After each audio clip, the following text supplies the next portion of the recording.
Time for the 49ers Rush Podcast.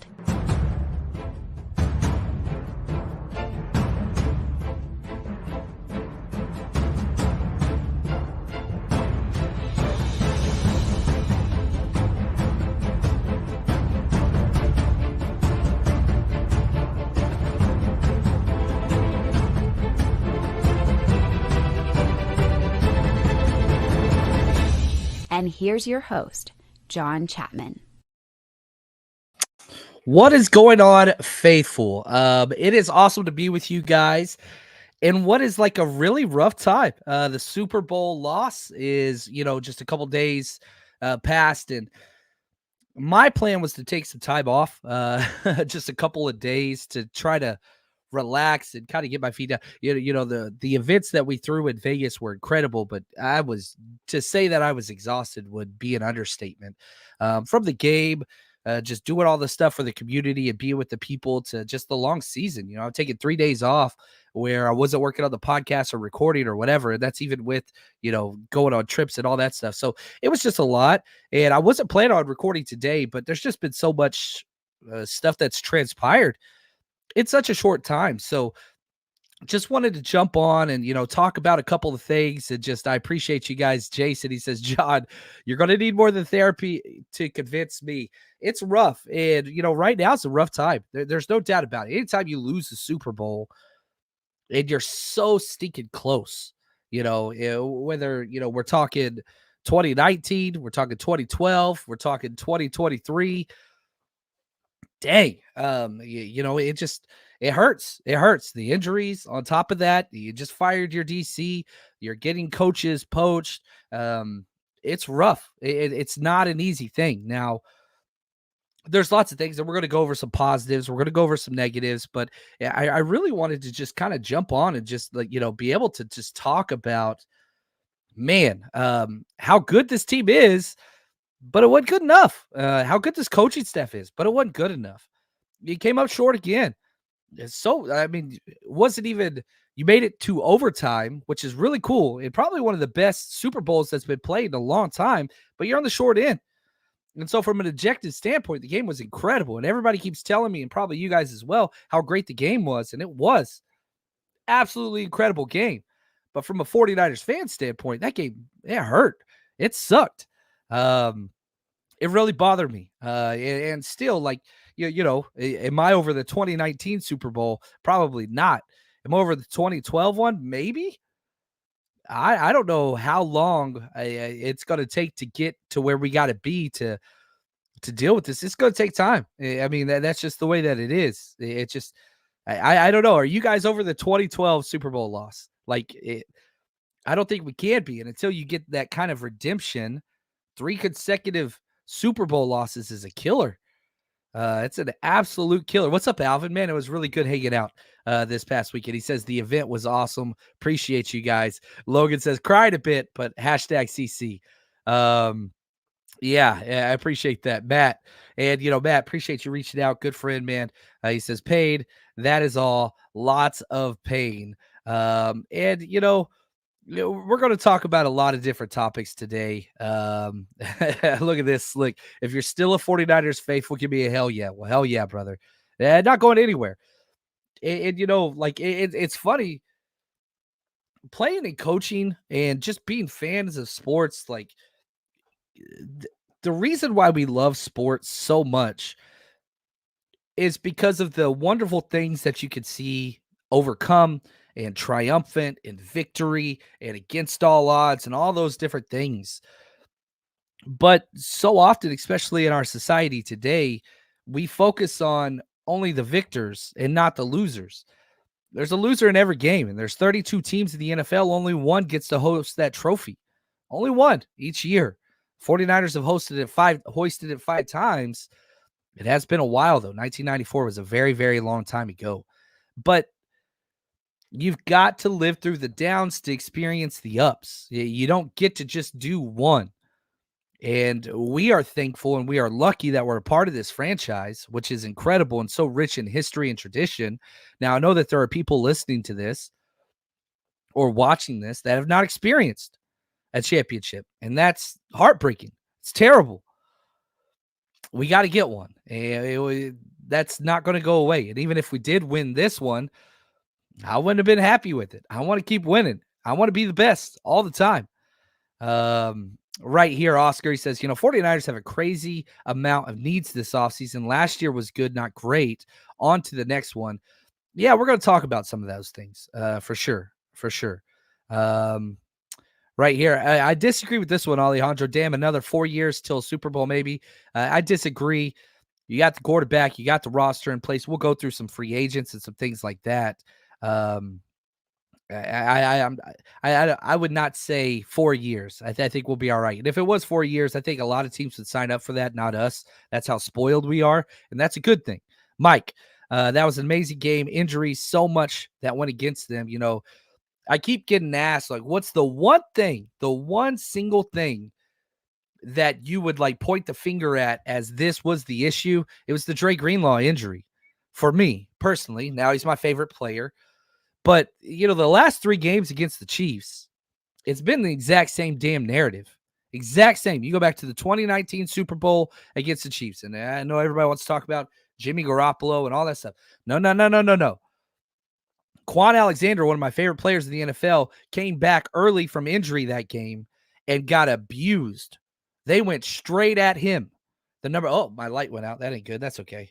This is fitting for what is happening, with the 49ers. But when Quan Alexander went out, or when Quan Alexander played in 2019, they abused the hell out of him. He was only out there in 3 linebacker sets. They destroyed that dude. We single-handedly dropped interceptions, missed tackles, everything. Like Quan Alexander, the linebacker, was terrible. You go to the Chiefs game last year in the regular season, right after we trade for CMC. First half's close, 3-point game. Dre Greenlaw got hurt. DFF goes in. They go straight at him. They destroy that man. Run game, pass game. DFF just gets abused. Go to this Super Bowl. Dre Greenlaw plays 12 snaps, shut him down. They couldn't even get a first down. Travis Kelce running into his head coach, trying to fight him. 1 catch, 2 yards. Oren Burke steps into the 2 spot. And then everything goes smooth after that. They attack that number 2 linebacker spot. And so it's weird whenever you look at it that way. It's hard. Vincent knows Vegas. Thanks for the party this weekend. My baby daughter loved it. We'll see you again next year. Man, really appreciate you, Vince. It was, we had 450 plus at the watch party, which was great. And, I feel like we did our job, but we don't play the game. We wanted to create an experience for people to come have a good time. And I think that we accomplished that. It's hard to make everybody happy, but Vince, I appreciate you very much. Gold-blooded, thanks for the super chat. Let me vent. Number 1, Kyle is being Kyle in big moments. Too much talent to be mediocre. Can't get your playmakers the ball. It's Kyle's fault. Run CMC 40 times if you have to. Empty sets on 3rd and short downs. Kyle wanted a scapegoat. I agree with a lot of that. The majority of this episode, I want to talk about the DC position, Wilkes getting fired, and talking just about what that looks like. But it's funny. I don't see Wilkes as a scapegoat. I keep seeing that language get put out there. I just don't think it was a fit between Kyle and Wilkes. And I've been on staffs with great coaches that don't get along and just not a fit. And you got to move on. Sometimes relationship is more important than performance. That's just the way life is at lots of different jobs, not just football. I don't think that Wilkes was amazing. I don't think that he was bad. I will say this, and I'm 100%, I'll stand behind this. The best coordinator for the 49ers in the Super Bowl was Steve Wilkes.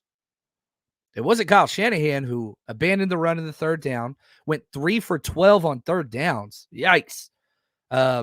Did not get the ball to his studs. It sure as hell wasn't the special teams coordinator. That dude, I have no clue how he still has a job in all this, to be honest with you. I don't understand that. Now, I'm not a person that ever wants to call for jobs or whatever else. But if you watch this season, you watch the postseason, you watch the Super Bowl, and you walk away, say, yeah, the defensive coordinators, the spot, if we're grading off performance, the special teams coordinator is the biggest joke in the NFL right now. And this is probably why Tabor Pepper has blocked me, and that's okay. Like, I'm a fan. This is a fan show, and I'm not a beat reporter. I don't want to be. Don't want to be. Like, I want to be a fan. That's just who I am. Special teams is dog shit, man. It's terrible. Like, it's terrible. Has been terrible. Has gotten worse. And like, we're just cool with that. Like, I just don't understand how nobody is talking about special teams. I think a lot of it has to do with, I think my light died. I think a lot of it has to do with people don't know special teams or they don't watch the film. We're as poorly coached as any team I've ever seen since I've covered the sport. And, you know, Shanahan had one of his best friends from Texas, representing my Texas Longhorns in a negative way, as the, you know, special teams coordinator for 6 years, and just got worse. You bring in Snyder, who's got a crazy good track record. This was Snyder's worst coach team in the history of his whole career. And nobody says anything. Everybody just shrugs their shoulders and moves on. Like, I don't understand why nobody cares about that. Yeah, you should have ran the ball a lot more. Thank you, Gold-Blooded, right there. And yeah, hey, Zeus, you know, he's sitting here saying Steve's scapegoat. I don't buy into that. I really, really don't. And, you know, I know some people are going to flex right here. G Bassman, he says, so stoked to never hear John in denial about making excuses for Wilkes ever again. You held Kansas City to 19 points. They had 3 points at the half, man. I'm sorry. Logan Ryan and Oren Burks played 60% of snaps in the Super Bowl. Come on, man. Those are two guys that have no business getting that many snaps in the Super Bowl at all. And it worked. Yeah, I mean, if you can't score more than 19 points, you don't deserve to win. Period. And the 49ers offense couldn't get it done. You look at the losses that this team had on the season. Now, does that mean Wilkes shouldn't have been fired? That's not what I'm saying at all. I don't think it was a good fit. Kyle undercut his feet time and time again. Was he right to do so? Perhaps. But I'll tell you this. The Shanahan loyalty program is real. Nepotism at its finest. Shanahan represents that more than anybody. Now, you could cut a lot of these clips and be like, oh, John Chapman hates Kyle Shanahan. No, it's a nuanced take.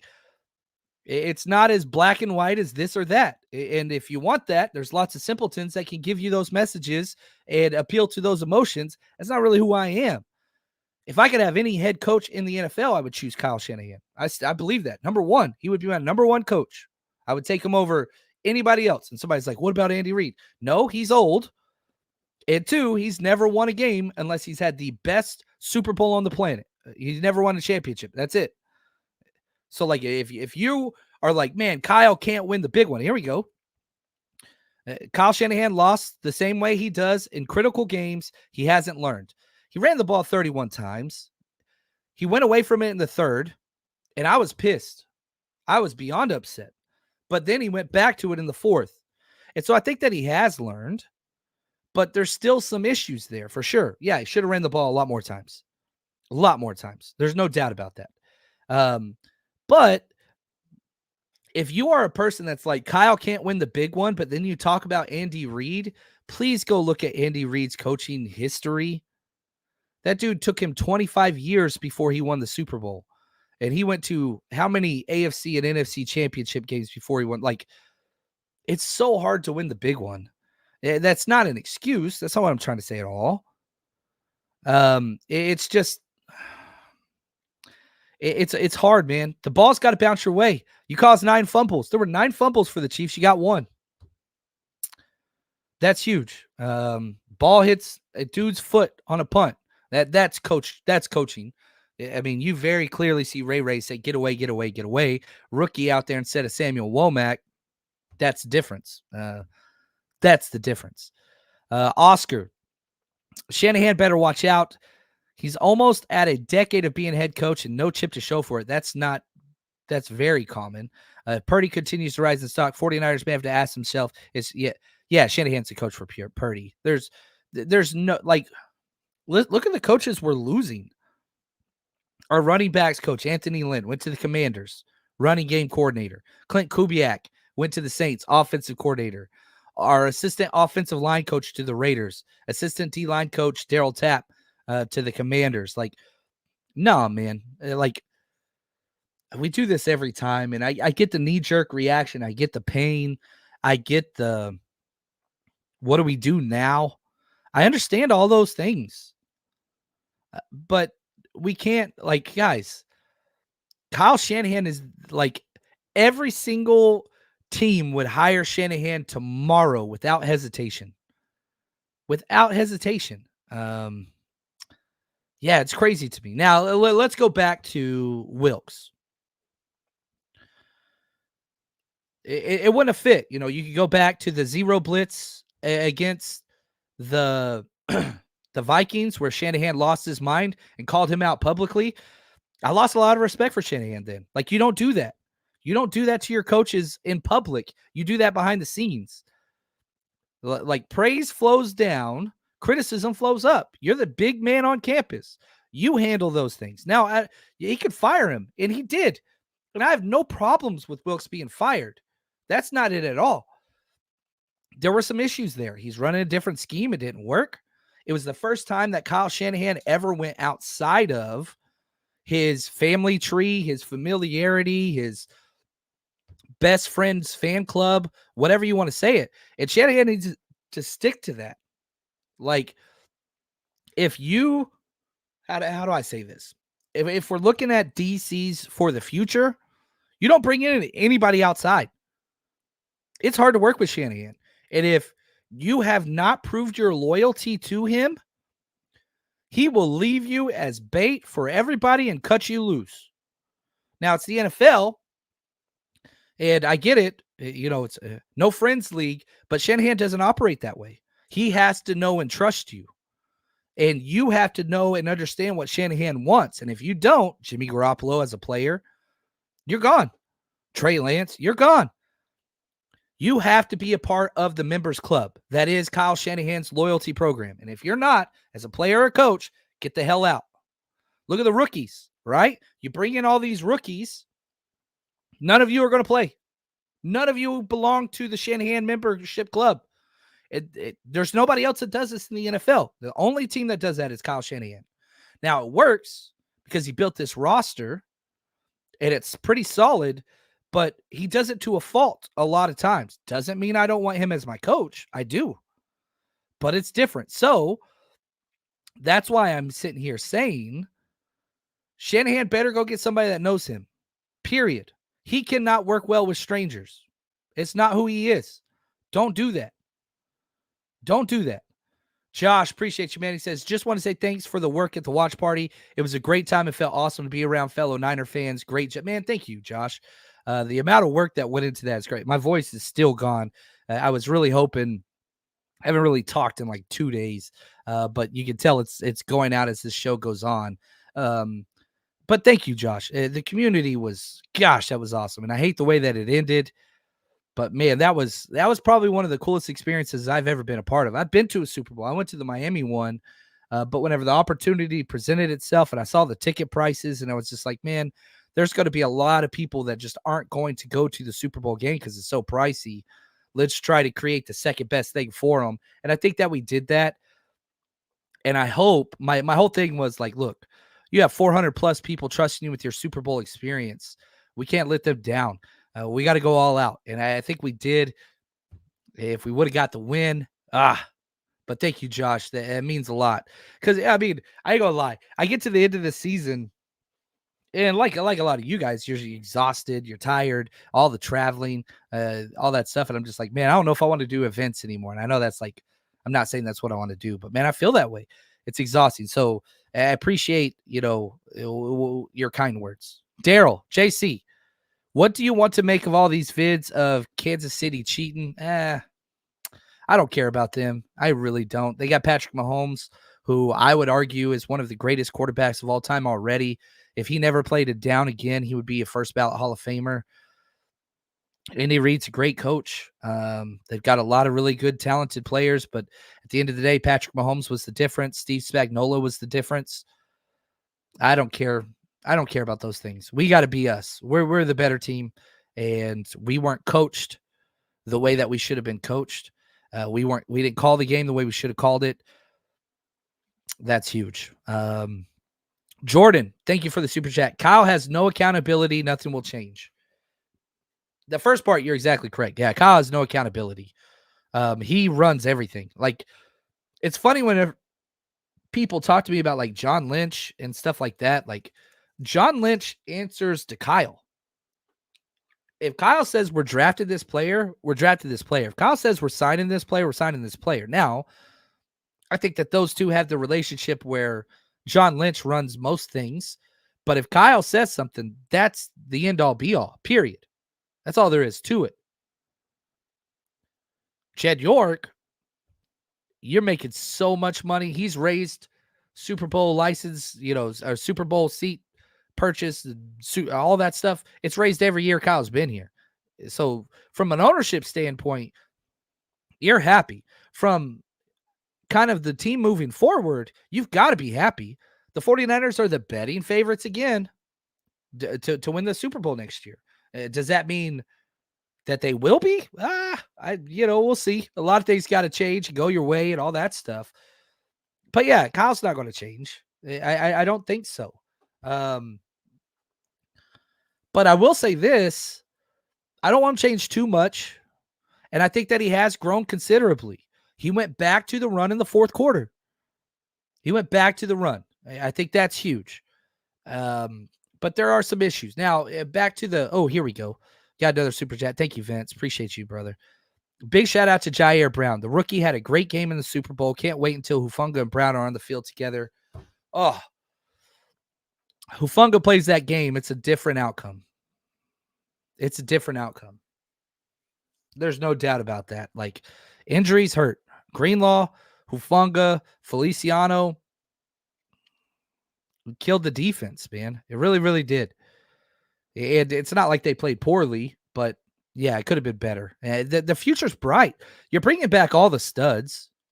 You're bringing back everybody. And from a defensive standpoint, you're bringing back all three levels of position coaches. D-line, still got Chris Kusarek. Linebacker, still got Johnny Hollins. DB, still got Bullocks. Those guys are paramount to everything, and they've been there all the way since Shanahan showed up, all of them. So you've got the continuity for the system. The DC better be, and I just saw, Barrows put out a great article on The Athletic about a bunch of the people. I don't know, like, people are out there talking about Nick Saban and Bill Belichick and all that stuff, and it just cracks me up. But I don't think those are possibilities. And if Kyle Shanahan can't get along with one of the most mild-mannered veteran coaches in the NFL, and Steve Wilkes, you think he's going to get along with Bill Belichick? Come on, guys. One, doesn't run the scheme, so now you got to change the scheme, which Kyle said he's open to. In the past, he's proven he has not been open to that. You got to get somebody that knows the scheme. Chris Kiffin's the only one, and I don't want him to be the DC, but he's a Kyle guy, and he knows the system. Yeah, I don't have... Yeah, we'll see. Jason, I appreciate this. A coach falls on the sword even if it's not his fault.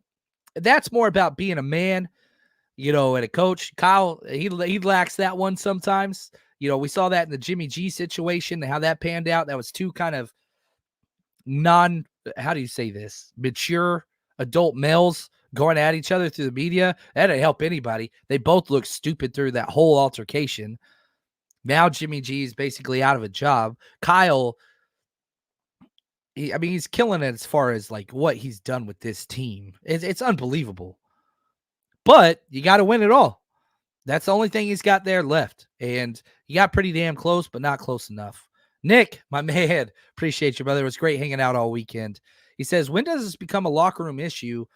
It seems a lot of fan base is turning on him and his lack of accountability. That's my main worry. If you win fixes everything. And you got to look around. What would you prefer, right? So, like, yeah, the lack of accountability is rough. He hasn't fired coaches in the past, though. Like, that's the weird thing. Like, you could look at like Steve Spagnuolo, all right, or Hightower, the special teams coach from Texas. He let them go get other jobs. He didn't fire them. He fired Wilks. Like, this is a little bit different. He hasn't been out there firing coaches. That's not really been his MO at all. So like this is a little bit different, Nick. And yeah, like I get some people are pissed and we need something like, and that's another thing that's weird about this Super Bowl, because you could talk about the Jaquaski Tart dropped interception. You could talk about, the Jimmy Garoppolo missed pass. You could talk about like there's specific instances that happen late in the fourth quarter to end certain seasons. And you could say that right there is why. You can't do that this time. There's a bunch of different reasons. Like there wasn't this one single thing. And like for me, the Drake Greenlaw would be the number one. That happened in the first quarter. Or maybe a second quarter. But maybe it's the special teams fumble, right? That happened in the second half, third quarter. That was the first touchdown they got. But I'm not too concerned about that because he's got the track record. He's got the support of, the what's it called? The ownership. I mean, sales are what they are. He's turned this team. The roster's incredible. He's 3-time runner-up for Coach of the Year. I don't know. Sonia says, killing me to see Chris Jones come in untouched on that last drive and see Ayuk wide open. Yeah, that's a rough one. And, again, John Feliciano gets injured. You bring in Burford. He misses it completely. And Purdy goes to the wrong read. It's killer. But, like, at the same time, I can't believe Ayuk had one of his worst games again. Four of Ayuk's the 4 worst games of Ayuk all year were when Debo was banged up. That bothers me so much. So much. And like, yeah, he only had 3 catches, but he had 6 targets. That's a 50% catch rate.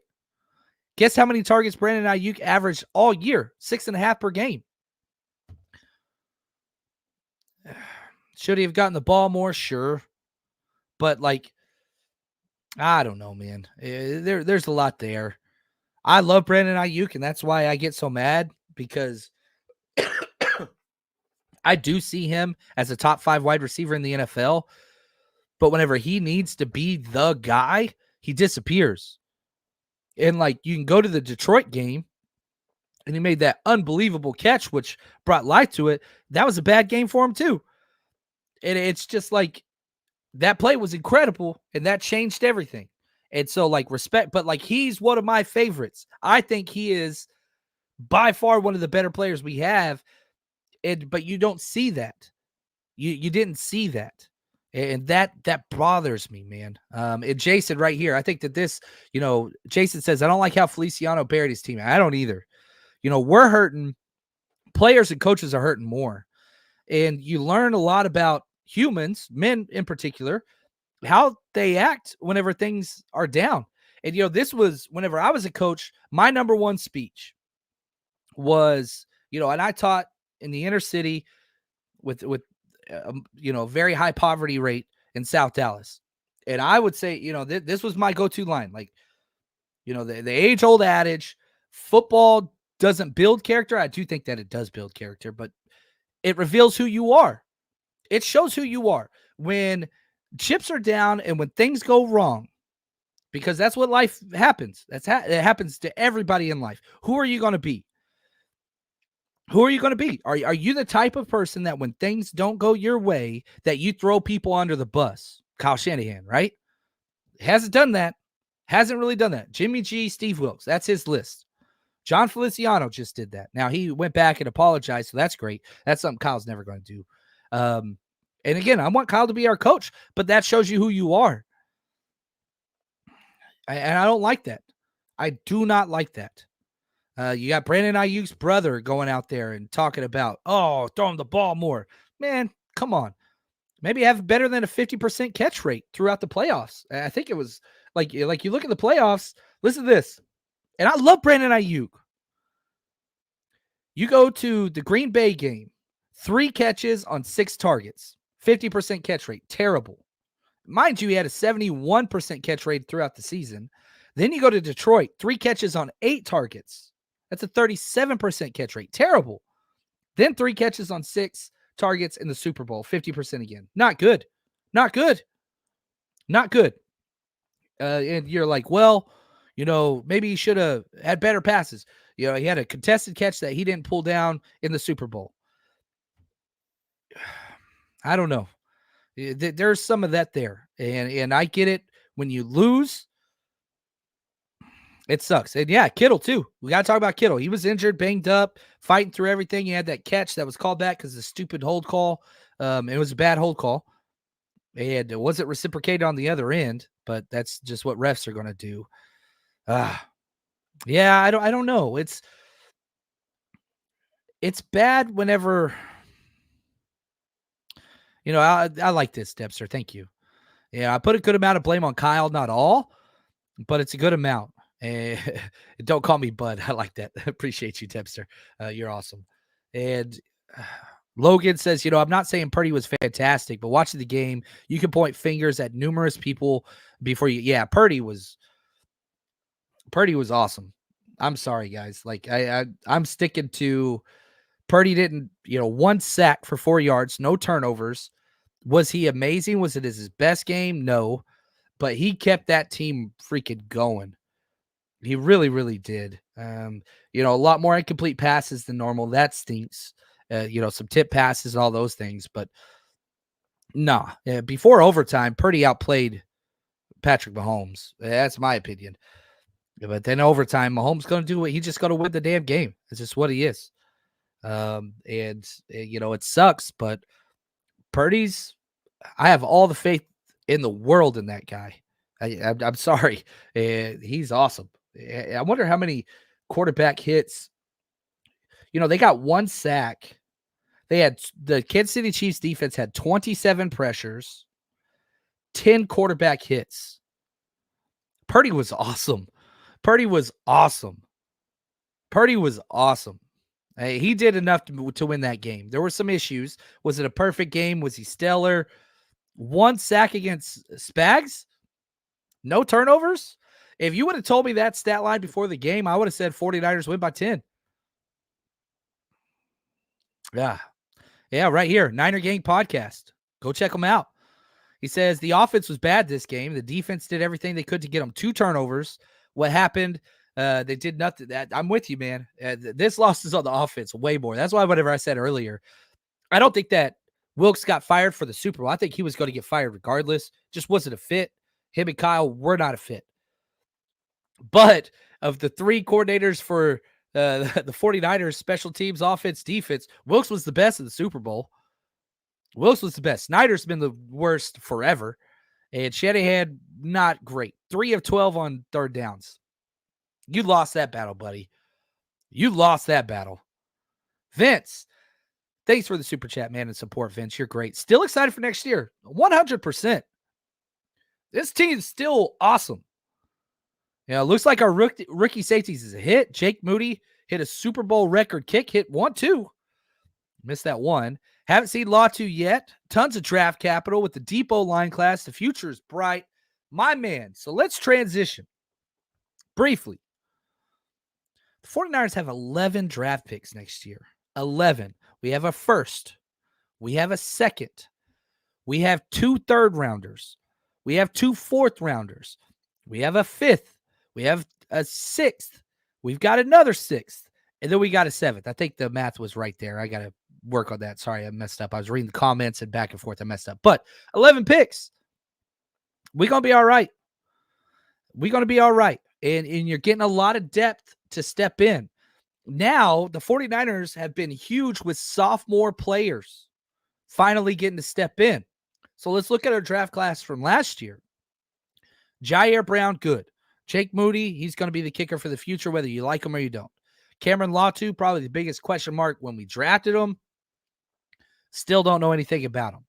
Darrell Luter Jr., coaching staff loves him. They like him more than Samuel Womack. He passed him on the depth chart at corner and special teams. Cost us in the Super Bowl, but he seems pretty he's going to be fighting for that spot. I think that he's going to be in that Ambry Thomas role next year. I could see that 100%. Robert Bill Jr., I mean, he got snaps in the Super Bowl, not many. I think it was like 4. But D. Winters, special teams linebacker, Braden Willis, had that one call. I think it was a false start or something. But, Willis is going to be taking over that tight end 3 spot. Ronnie Bell showed glimpses, just got to come through. But the thing is, with Ronnie Bell, we're bringing back our top 3 wide receivers. People keep forgetting. Jawan Jennings is a restricted free agent. He's not going anywhere. It's his 5th year, but his first year did not accrue. So his contract told, and this is the last year of his rookie deal, but he's restricted free agent, if that makes sense. So this is his 4th actual year. So he's not going anywhere. So we're getting our 3 wide receivers back. Brandon Ayuk under contract on that 5th year option. He's getting $15 million. But then you've got 7th rounder Jalen Graham. So you've already got the next wave of free agents, your draft picks, your reinforcements, there we go, to step into some of these spots you're losing. Now, let's go through and let's talk about some of these spots. These are the free agents we're losing. And I'm starting with most important, Cleveland Farrell. Bring him back. You pay that man. John Feliciano, bring him back. That dude's starting. Bring him. And now, he hurt himself by opening up his damn mouth. Shanahan don't tolerate that. Only one person can talk bad about other people, and that's Kyle Shanahan. Nobody else. And so, if I'm Cleveland Farrell, I'm going, look, dude, you were bashing your DC. I was just following your lead, but obviously you can't do that. I would have thought John Feliciano was a lock to come back on a 1-year deal. Now I don't know. Shouldn't talk, man. Kinlaw, he's gone. Charlie Warner, I think that they will bring him back. He's been awesome this year. Sam Darnold gone. Chase Young gone. Randy Gregory gone. Gibson, he probably should go because he's not even going to get a start, I don't think. With Jair Brown, it might be. So he thought about retiring last year. I don't know. I hope he comes back. I love Gip, but I want the switch. I'm ready for Jair Brown and Hufanga. That's what I want. Oren Burks, that one hurts, but probably time for him to go with the young rookie linebackers, D. Winters and Jalen Graham stepping up into that role. DFS done too. Kevin Givens, I thought he's shined, but had some bright spots, but also some real low ones. Ray McLeod, Sebastian Joseph Day, Brandon Allen, Ross Dwelly, Chris Conley, bring him back. He was awesome in the Super Bowl. Logan Ryan, Matt Pryor, Ben Barth, the offensive guard / center. He's restricted free agent, so you can bring him back on the cheap. And then Terrence Mitchell. None of those are guys. Only Farrell and Feliciano were starters, and they're not going to be pricey. This is the easiest free agent class I've ever witnessed in the NFL. You're not losing any studs. None. And so, yeah, I knew this question was going to come up. I appreciate you, Mark. Says, John, if Kyle explained the OT rules to the assistants or whatever, why did he want the ball first? This is new. So if you score a touchdown, they can score a touchdown. You get it third, you score, you win. That's the Kyle Shanahan understanding. And I get it. Man, it tracks. But you got to score a touchdown. You didn't score a touchdown. I hated third down call. Man. But yeah, I mean, you've seen the video. Chiefs were going to give us the ball first. And that's probably the right way to go because then you know what you have to do to match. This could have gone 100 different ways, but I can guarantee you this. In the future, every single team in the Super Bowl, whenever it goes to overtime, will choose to defer. It'll be the new Kyle Shanahan rule. And the fact that Kyle Juszczyk didn't even know the rules, that scares me. Kyle Juszczyk on the sideline, they filmed it. He's like, wait, if we score a touchdown, they get the ball back? Didn't even know. That's on coaches. You got to prepare your team. That's football 101. That's crazy to me. Yeah, we'll see. Right here, Juancho Garcia, appreciate you. Super chat. We need more depth on the offensive line. Agree. Good thing we got enough picks in the draft. This is a heavy offensive line draft. Center's the most important thing in the world to me personally. Right tackle, I get it, but they love McKivitz. He won an award for toughest freaking player, voted on by I think the coaches. They love him. They love him. So yeah, I don't know how that's going to go. I really, really don't. But the future is bright. We got to figure some stuff out. You got to extend some players to free up some cap space so that you can, sign your draft class, bring in a couple of guys. But, yeah, right here, Kevin. Appreciate you, brother. He says, every college coach knows to defer with this system. I don't know how Kyle didn't understand that. Yeah, it's bad. Yeah, right. And right here, CSL, appreciate you.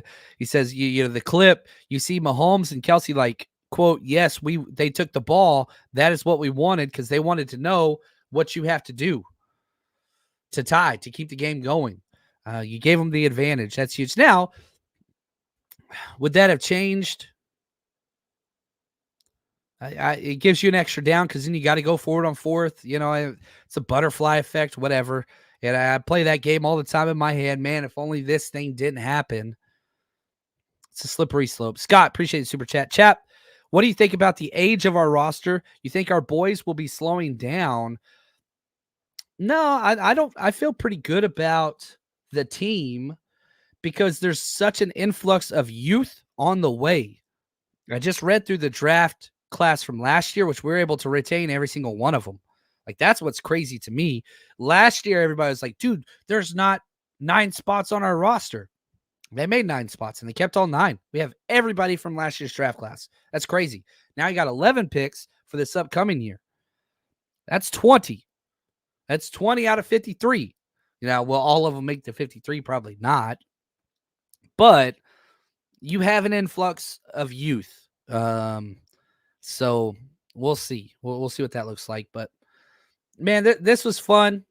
I wanted to jump on just because so many people were reaching out to me, and, like, frustration and anger and blame are 100% human emotions, but don't let them overtake everything. Anger, it's appropriate. Go through those stages and be in that moment. That's cool.